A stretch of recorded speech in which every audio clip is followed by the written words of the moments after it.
Hello, busy dads and busy people everywhere. Thought I'd just check in with all of you, give you a quick update on where I'm at in my recovery process.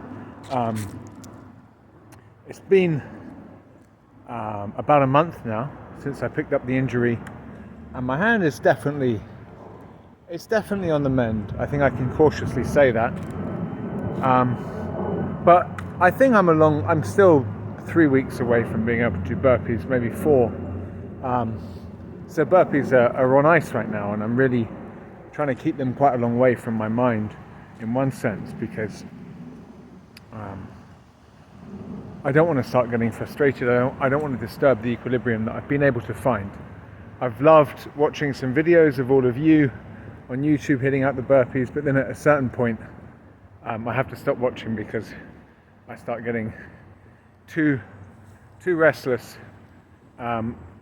wanting to get back into my burpee practice myself. But for the most part, this has been a time of amazing calm and happiness. I'm almost prepared to say that I'm grateful for this injury. It's really given me an opportunity to confront my training fears around running, to take a little step back, to reflect a bit, and I'm proud of the way that I've converted the injury into an opportunity for growth. I just want to briefly touch on why I think it's so important, if you're facing a training layoff of some kind, to think very carefully about how to protect your practice. Okay, here's the nightmare scenario. You get your injury, you can't train in the way that you're used to. Maybe you convince yourself you can't train at all. You're utterly demoralized. You vaguely tell yourself, oh, I should try and eat clean, but what does that even mean? Plus you're bored and depressed and self-pitying, and so you don't. And bad habits form. 3 months pass. You put on a serious, non-trivial amount of weight. You lose some fitness and strength. You drift away from your training. One morning you wake up and realize the injury is lifted, and you half-heartedly drag yourself back to a training session. The session's crap, it feels awful. Your numbers are way off what they used to be. Your fitness is a shadow of what it was. You're demoralized. You don't have the right kinds of habits to support a training practice anyway at this point, and you lose the practice entirely. Maybe 6 months later, you do some big firework display with yourself, make lots of promises and resolutions, you start again, and maybe you train for another 3 or 6 months quite intensively before you fall off again, and the cycle continues until you ultimately just give up. That's a sad situation, my friends. That is no way to live. My life was starting to go in that direction at a certain point, and I know that many of you who are watching these videos are worried about your life going in that direction too. And that's why it's okay. If you're in that state right now, you can always come out of it. I've been there, I've come out of it, you can do it. But if you're not in that state, it's very important that you do everything in your power not to get there, because that is no way to live, and it is a very dangerous way of being. The real problem, or a big part of the problem, with losing sight of your practice during the injury period is, let's suppose that there's 3 months where you drift, but then you do come back to your practice and you hit it hard and you get back on the horse, and that's great. Okay, that's good, but still, in the back of your mind, you will always know that for those 3 months, you hid. You turned away from that identity as somebody who trains. You rejected the imperatives of that identity. And you hid. And if you know that about yourself, it will be very hard to trust yourself going forward. So maybe you're 6 months into your new practice, you're feeling great, you're thinking to yourself, I can't imagine ever not training and eating well just like I am now. But in the back of your mind, there's this little voice saying, yeah, but that's how you felt last time, and look what you did then. And that little voice lays down a script for you, a narrative. And that narrative says that, hey, you're the kind of person who's either full on or full off. And soon enough you're going to be off again. And the time will come, there'll be some life event, and all of those little unconscious forces have been driving that narrative forward. They capitalize on that event, and the script continues. So if you can at all avoid drifting during an injury period, I think it's really, really extremely important that you do. And I've had mixed success with this in the past. The first time I got the injury on this channel was back when Burpees Bandit created the Squat City Challenge, and I have to say, if he hadn't come in with that challenge, I would have been in real danger. But before then, my life was one long seesaw of 3 months on, 3 months off, for like 5 years. So I'm not saying this from a judgmental standpoint, or I am, but I'm standing in judgment of my past self, as well as of you. I was there. And it really is no way to live. For me, what changed the game, what allowed me to trust myself and completely rewrite and reprogram the script, what allowed me to absorb the identity of somebody who trains deep into the core of my being so that it touches everything I do, was quitting drinking. For some reason, that really reverberated pretty deep with me, and it allowed me to renegotiate my identity in ways that I didn't think I ever would be able to. I really thought that I was consigned to that 3 months on, 3 months off life. And it was wreaking havoc with my relationships. It was wreaking havoc with my body.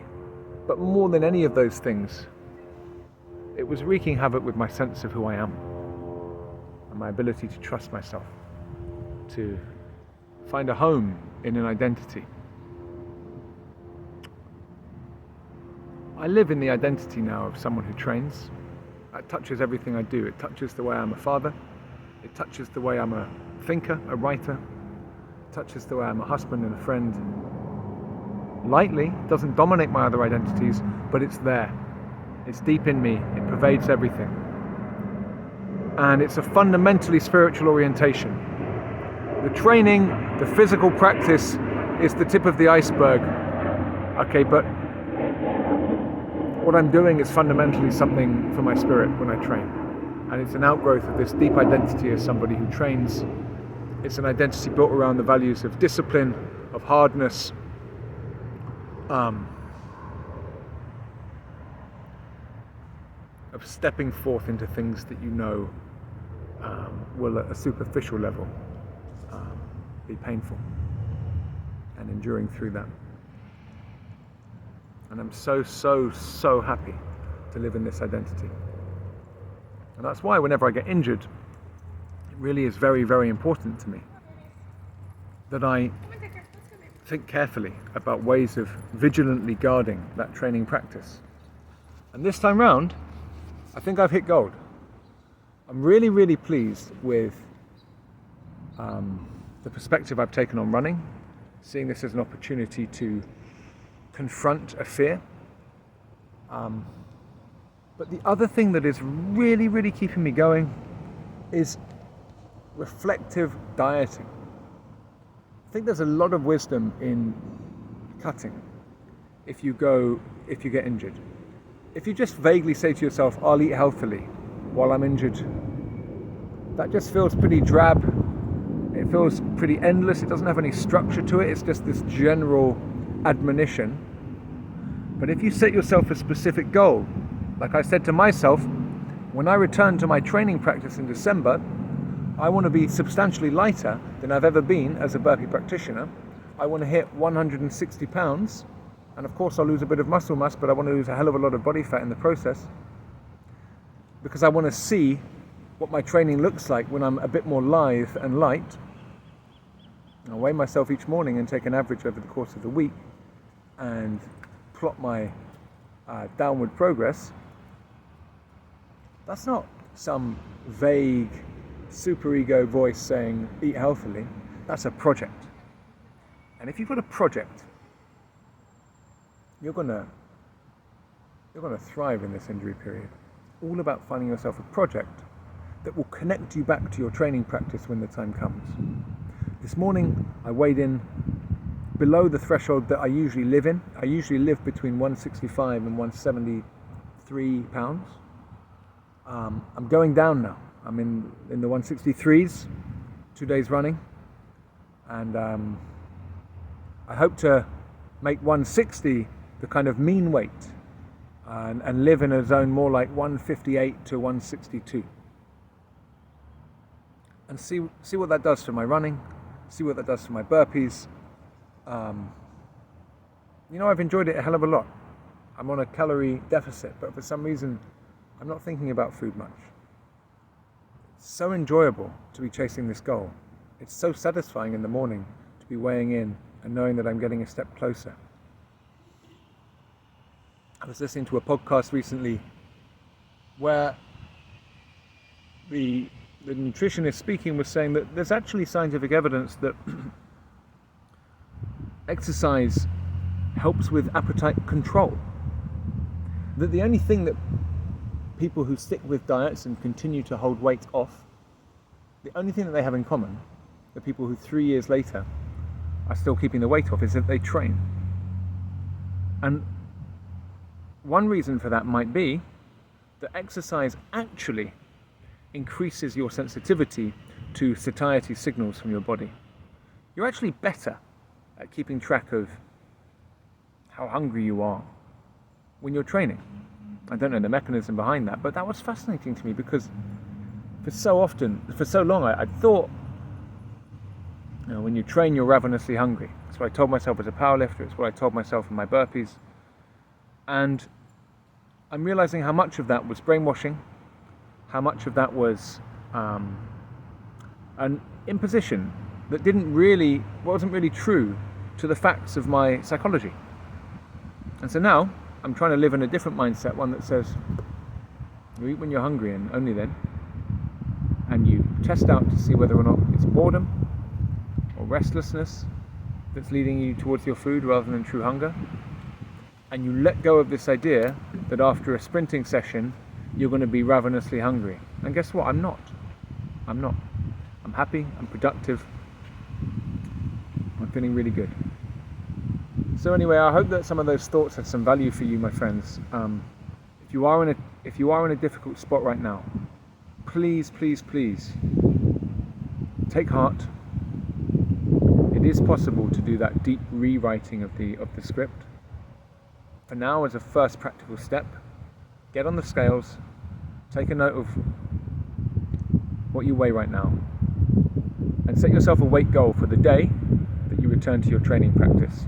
It could be 6 months from now, it could be 3 months, it could be 3 weeks, it doesn't matter. Pursuing that goal, if your experience is anything like mine, will keep you happy and peaceful during the training layoff.